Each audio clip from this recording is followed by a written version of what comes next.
నాట్య ప్రారంభంలో ఉన్నటువంటి శ్లోకాలను ఇప్పుడు మనం చెప్పుకుందాం. ప్రణమ్య శిరసా దేవో పితామహ మహేశ్వరో నాట్యశాస్త్రం ప్రవక్ష్యామి బ్రహ్మణాయ దుదాహృతం దేవతానాం శిరస్తస్తు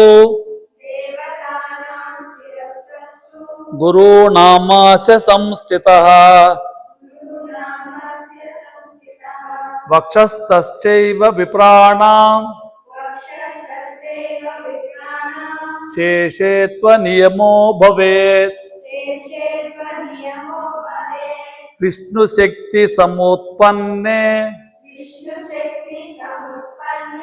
చిత్రవర్ణే మహీతలే అనేక రత్న సంపన్నే భూమిదేవి నమోస్తుతే. సముద్రవసనే దేవి పర్వతస్తన మండలే నాట్యం కరిష్య భూదేవి కుతణమ పాదగాత క్షమస్వమే. కటీకర్ణ సమాయత్ర పూర్వరంశ శిరస్తత సమున్నత ఉరశ్చైవ సౌష్ఠవం నామ తద్భవేత్. ప్రాయేణ కరణే కార్యో వామో వక్షస్థితఃకరః చరణశ్చానుగస్యాపి దక్షిణస్తు భవేత్కరః. అంటే అర్థం ఏంటంటే వక్షస్థలమునందు చేతులు ఉంచి కుడి కాలు కుడి చేత్తో మొదలెట్టాలి డాన్స్ అని ప్రారంభం. అంటే డాన్స్ని ఎలా ప్రారంభించాలంటే కుడి కాలు కుడి చేత్తో, అంటే ఫర్ ఎగ్జాంపుల్ తాం దిగ్గి దిగ్గి తెయ్, తాం దిగ్గి దిగ్గి తెయ్, అలాగ ప్రారంభించాలని శాస్త్రం చెప్పింది. ఇప్పటిదాకా మనం నాట్య ప్రారంభ శ్లోకాలని తెలుసుకున్నాం కదా. దీని యొక్క అర్థం ఏంటంటే నాట్య పితామహునకు పరమేశ్వరునకు నమస్కారం చేసి మేము ప్రారంభిస్తున్నామని ఒకటి.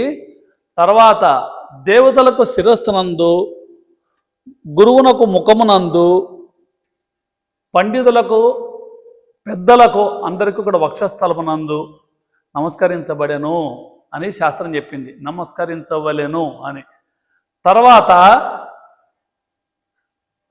సర్వశక్తులు కలిగినటువంటి, అంటే ఖనిజ సంపదలు కలిగినటువంటి ఓ భూదేవి, అంటే సముద్రమే వస్త్రముగా కలిగినటువంటి ఓ భూదేవి, పర్వత స్థలములు అంటే పర్వతంలే వక్షస్థలముగా కలిగినటువంటి ఓ భూదేవి, అటువంటి నీకు నా డాన్స్ అనేటువంటి పాదాలతో, ఘాత అంటే దెబ్బతో, క్షమస్వమే కొడుతున్నా కాబట్టి క్షమించవలేను అని అర్థం. తర్వాత డాన్సింగ్ పొజిషన్ ఏంటంటే కటీకర్ణ సమాయత్ర, అంటే నడుము చెవులు ఒక రేఖలో ఉండాలి. కూర్ప అంశశిరస్తత, మోచేతులు భుజస్కంధములు ఒక రేఖలో ఉండాలి. ఉరాన్ని సమున్నతం చేయాలి. సమున్నత ఉరశ్చైవ అంటే ఉరాన్ని సమున్నతం చేయాలి.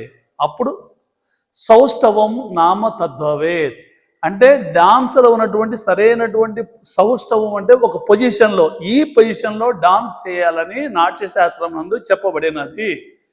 అంటే కటీకర్ణ సమాయత్ర కూర్పర అంశశిరస్తత సమున్నత ఉరశ్చైవ, గాలి పీలిస్తే ఎంత వక్షస్థలం ముందరకు వస్తుందో అంత వక్షస్థలంలో ఉండి రేఖాయాం, రేఖ చక్కగా మంచి ఒక భంగిమలో ఉన్నప్పుడు మాత్రమే డాన్స్ చేయాలి. అంటే సపోజ్ ఇలా ఉన్నప్పుడు, ఇప్పుడు ఇలా ఉన్నాం కదా, ఇలా ఉన్నప్పుడు డాన్స్ చేసినప్పుడు ఆ భంగిమ బాగుంటుంది అని శాస్త్రం ముందు చెప్పబడింది. తర్వాత ప్రాయేణ కరణే కార్యో వామో వక్షస్థితకర చరణశ్చానుగశ్చాపి దక్షిణస్థు భవేత్ కరహ. అంటే ఈ ముద్రలన్నీ కూడా వక్షస్థలం నందు ఉంచి కాలు రౌండ్గా తిప్పి కుడి కాలు కుడి చేత్తో డాన్స్ ప్రారంభించవలెను అని నాట్యశాస్త్రం నందు చెప్పబడినది. అది మనం ఆ ప్రకారంగా శాస్త్ర ప్రకారంగా శ్లోకాలు నేర్చుకుంటున్నాం. డాన్స్ ప్రారంభిద్దాం. నమస్కారం.